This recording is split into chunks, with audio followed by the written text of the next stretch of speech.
Hello everyone, a very good afternoon, a very warm afternoon, isn't it? In Cochin, it's like really warm here. And good to see a relatively large number of people. I wasn't expecting so many of you here. Hopefully it will be full house by the time we go through the sessions. So I have been given two mantles today. One is to talk to you about some study designs, then a little bit about literature review, and then I'll talk to you a little bit about the statistics, which is sort of the feared topic. It's not that easy. So let's get underway. The first thing we'll talk about is different types of studies.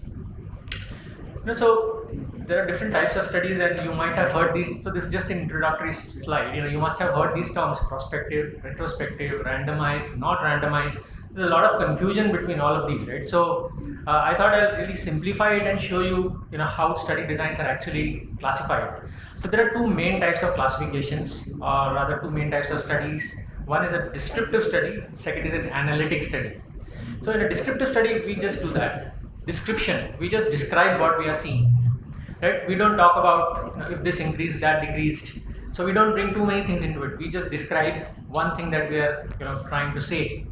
And so surveys generally come under descriptive studies, and others is qualitative studies, which are essentially questionnaire based studies. These are descriptive studies. Most of the times we are not dealing with descriptive studies in clinical research, right? So a lot of epidemiologists do these kind of descriptive studies. So let's keep that aside.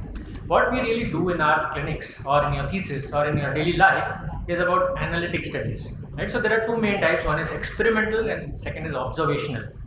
The experimental really means that you are doing an experiment, right? You are introducing somebody to a new treatment or a new drug, and then you're seeing how they behave. And then you also have another group which you are not giving or you are not exposing them to that drug, right? So essentially we're talking about randomized trials, and there are really two types of randomized trials. One is a parallel assignment, second is a crossover design. I'll show you, we'll get to these in a couple of slides.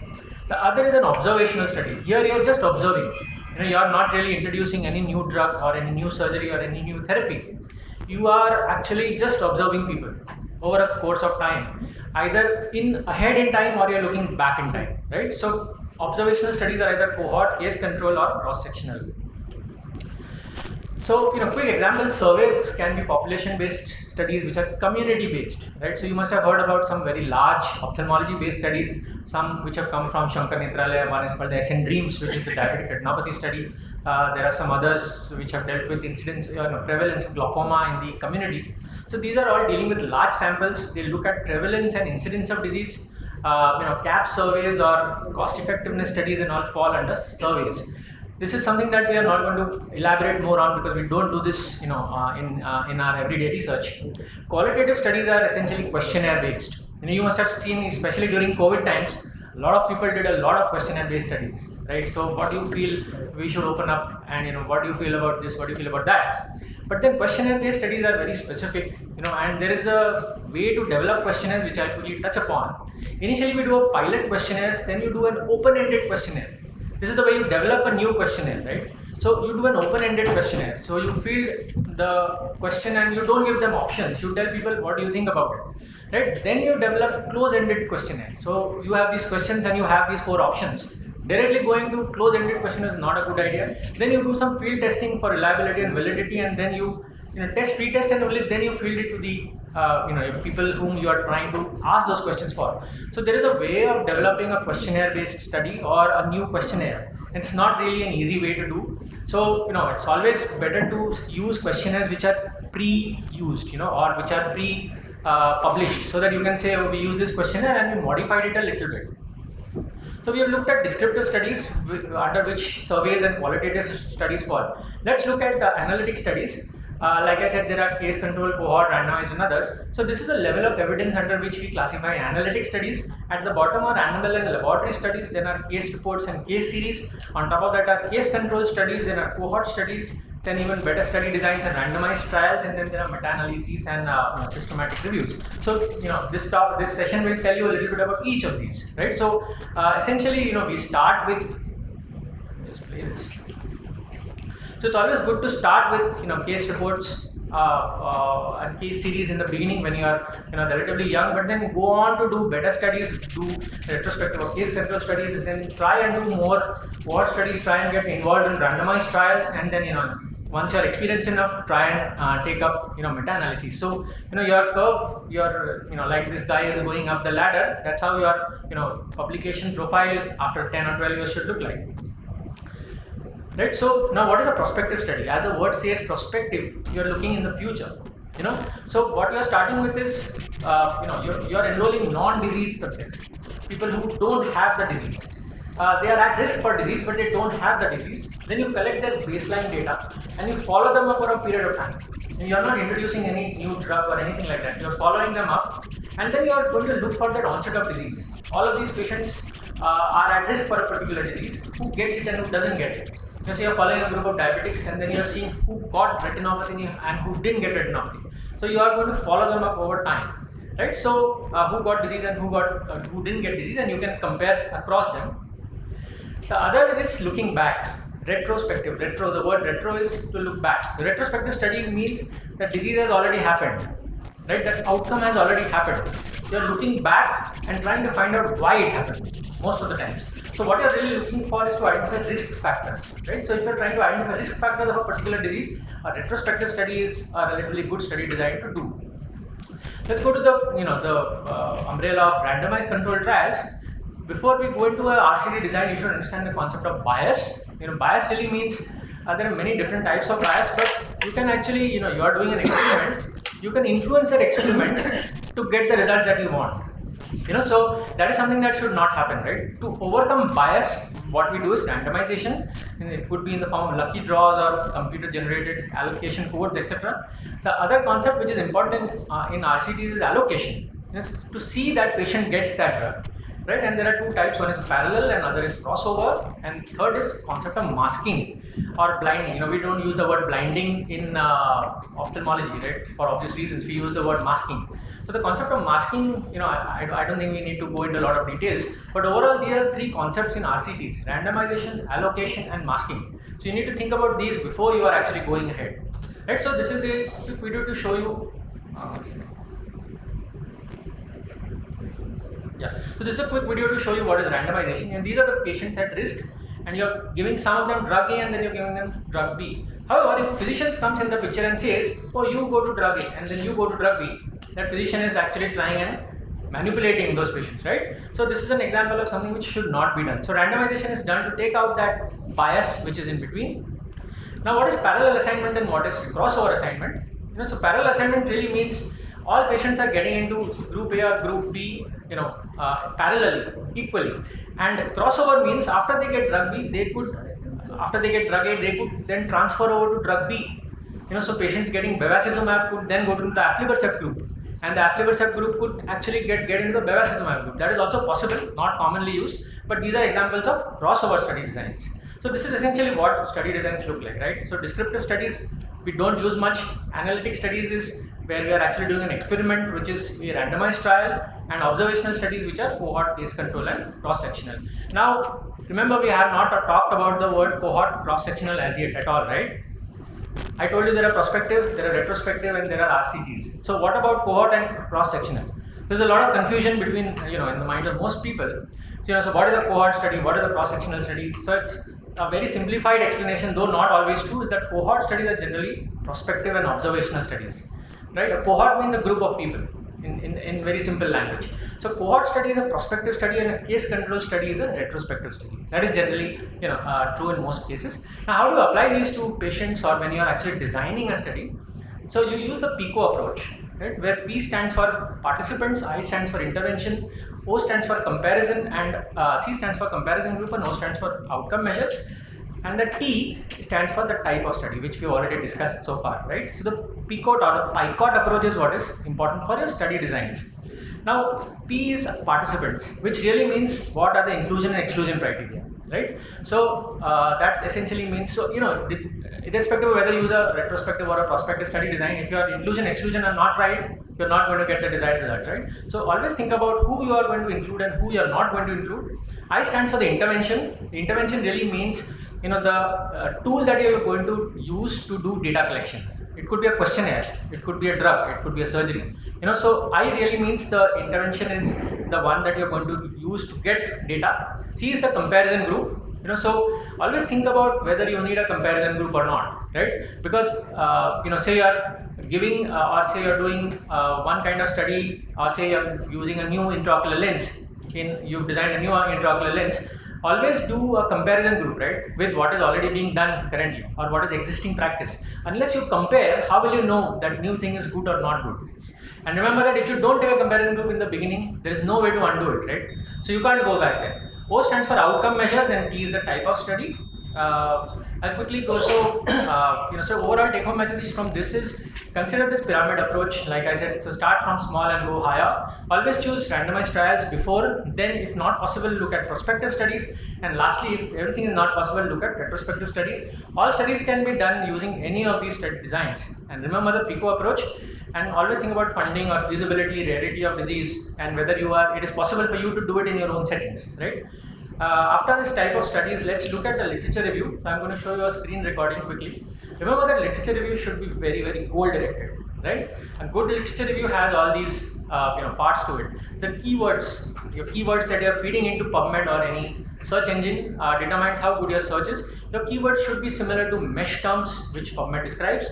Your search strategy should use a Boolean search, which I'll show you, and use an advanced search option. Let's take an example of incidence of post-cataract surgery endophthalmitis in India. You want to do a literature review on this, and we are going to use PubMed. Let me just show you how this works. Never type it straight away into that box. Always go to the advanced search. So we type endophthalmitis, and when you say, and just go and do add, and it has populated in the box below.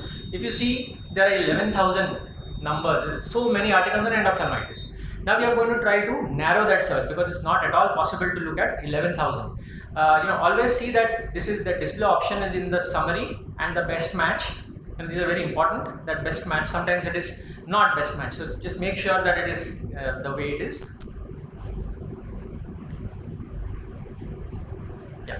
So these are 11,000 searches. It's almost impossible for us to do that. So go into advanced again, and what you can do is populate that search again. So you just go here and the previous search, just say add query that endophthalmitis, go into the box below.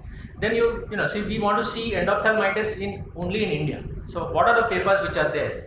When you do this, your search is going to narrow down, and that you will see there are about 780. So from 11,000 we have come down very much because we are, remember that we are going to concentrate on India. This is one of my papers incidentally which came up.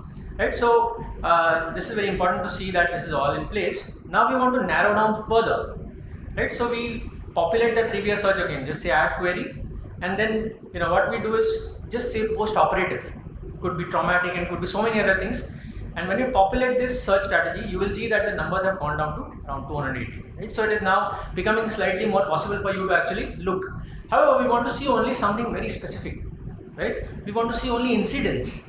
We don't want clinical features, outcomes, vitrectomy. We only want incidence. So which are the studies which are looking at incidence alone? So now you see that has come down below 100. Right? So what I'm showing you is how to narrow down a search. This is a very practical. Instead of telling you everything about literature review, PubMed, and this and that, I thought let me demonstrate, how a literature review is actually done. Right? So also you can, these are many filters which you can use on the PubMed website itself. So if you say I want recent articles only from 2000, that search number has gone down even further.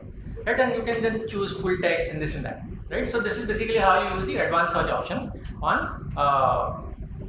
Right? Remember that literature review really you are trying to do is find lacuna or a gap in literature, what has not been done. So the few things which come up are there are only few studies addressing this question, which is the most important and the best one. You could also say the sample size of previous studies is small and therefore I want to do a bigger study. You could say some aspect of disease is well studied but other aspects are not. Like outcomes have been reported but risk factors predicting these outcomes are not reported. So I am looking at this data in a different way. But you can say there are racial differences such as diseases like glaucoma have racial differences. So you could say there are no studies in Indian eyes. Instead of just saying Indian eyes, you need to tell why that is important, right? And what is not done is that this is the first study in India. So what, right? Then you can say, so people say this is the first intervention in India, the first time this procedure is being done in India. Sometimes there are grandiose claims, and then sometimes, of course, the full hypothesis is unscientific. So all of these are not lacuna in literature. So the whole point of doing a literature review, use advanced search and do a literature review to find what has not been done, right? So this was the initial part of my talk.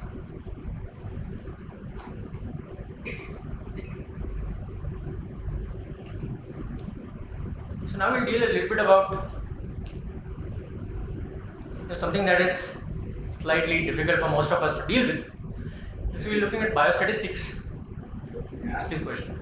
After the talks. I have two talks, then we can get to that. So before I start, especially when I talk about statistics, you need to be inspired to do good things in life, right? So always remember that the questions you ask define who you are and not the answers you know. Every day you will learn new things, right? But still you need to ask questions. So more questions you ask, the more answers you will start knowing. So let's look at a little bit about data analytics and interpretation.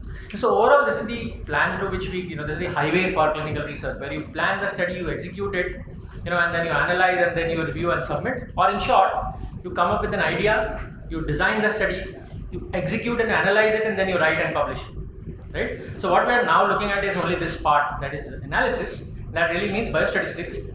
Let's start with a question. Okay, the CMT, central macular thickness. This is something that you will read in papers. Okay, so the central macular thickness reduced from 480 plus or minus 130 microns to 320 plus or minus 80 microns with aflibercept, and from 489 plus or minus 140 to 340 plus or minus 90 microns with ranibizumab at 3 months follow-up. Reduction in macular thickness in the two groups was comparable without any statistical significance. That P is 0.063. Okay, so this is something that you will read in papers. Any day you read a paper, it may not be these two groups, but what goes behind this? How do you get this P value? What goes behind this? That is all what we're trying to discuss. This is a book that I have on basics of biostatistics, and it's so I'm going to show you a QR code. If you want, you can actually scan this. I'll show it again later. So you can scan this and you just need to enter your name and email ID, and you will get that book. And whatever I'm talking now, you will get it. So I'm going to show this QR code again. Let's go to some basics of the terminologies. So what is data? Means observations that come from an experiment or design. And what is a variable is each set of observations in the data, or everything you measure from a patient. Everything you measure. So like age, gender, vision, OCT, thickness, number of injections, whatever those may be. So every column in the Excel sheet is a variable, right? So there are two main types of variables. One is a continuous variable, and other is a categorical variable, right? So before confusing you more, let me tell you what is this continuous variable. So continuous variable is also called a quantitative variable. Okay, it can take any value between lowest and highest points. Remember, it always has a unit to it.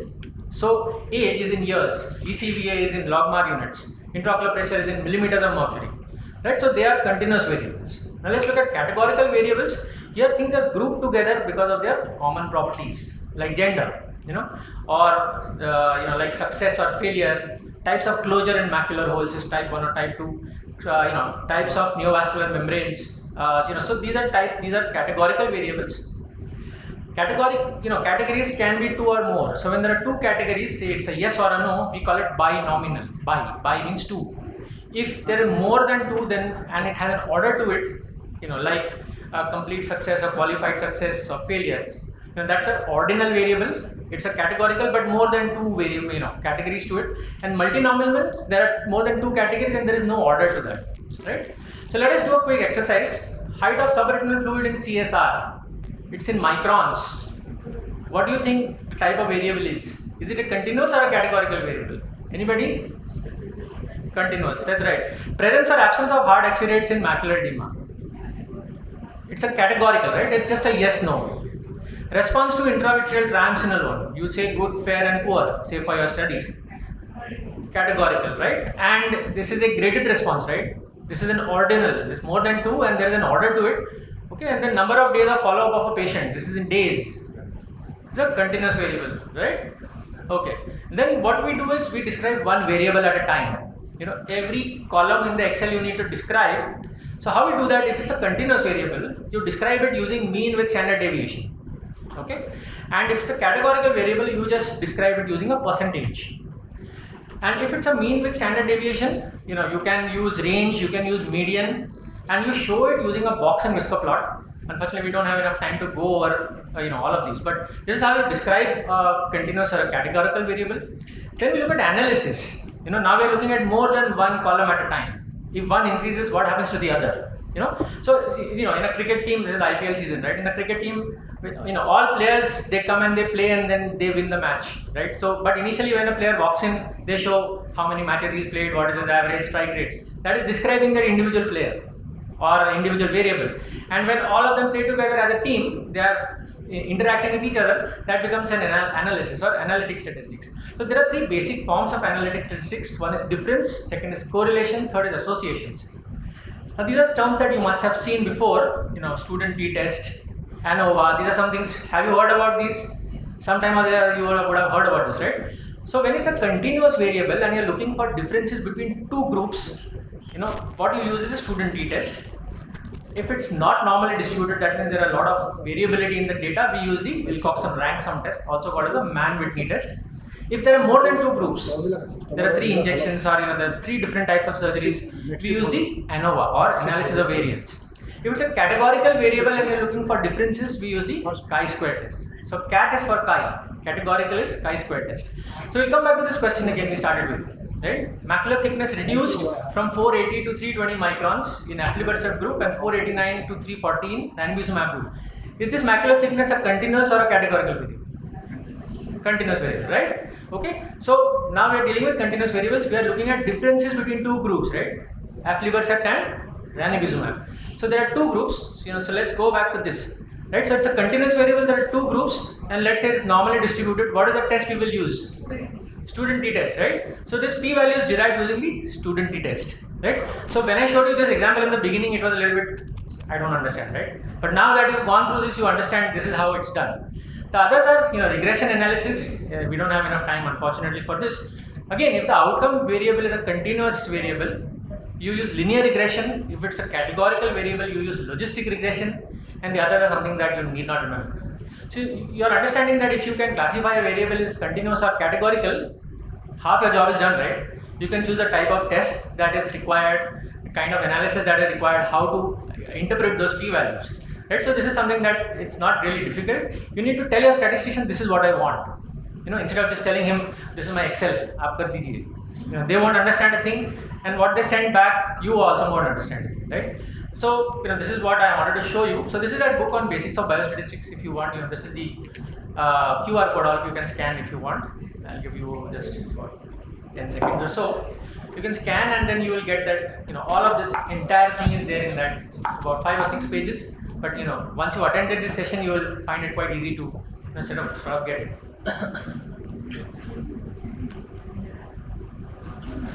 Okay. Quick word about my research academy. You can take time and look at it. It's called Sengupta Research Academy. There are a lot of learning, e-learning lectures. There is a whole, series on biostatistics, about 6 lectures, about 10 minutes each, makes it easy. And this is a longer fellowship course on the Research Academy website. You can, take time and look at it. There is also a great thesis design course if you want to take a look at that. Many good blogs which talk about p-values, which talk about regression analysis, getting published, thesis to journal articles. About 23, 24 blogs, you can take a look at those things. So try and broaden your research horizons. There's a lot more than just making an incision. There's a lot more than just doing phaco properly. There's a whole world out there. So try and get involved with these things, and that's pretty much what I wanted to say. Thank you. Thank you, Dr. Sengupta, for an excellent talk as usual and for making statistics seem simple to us.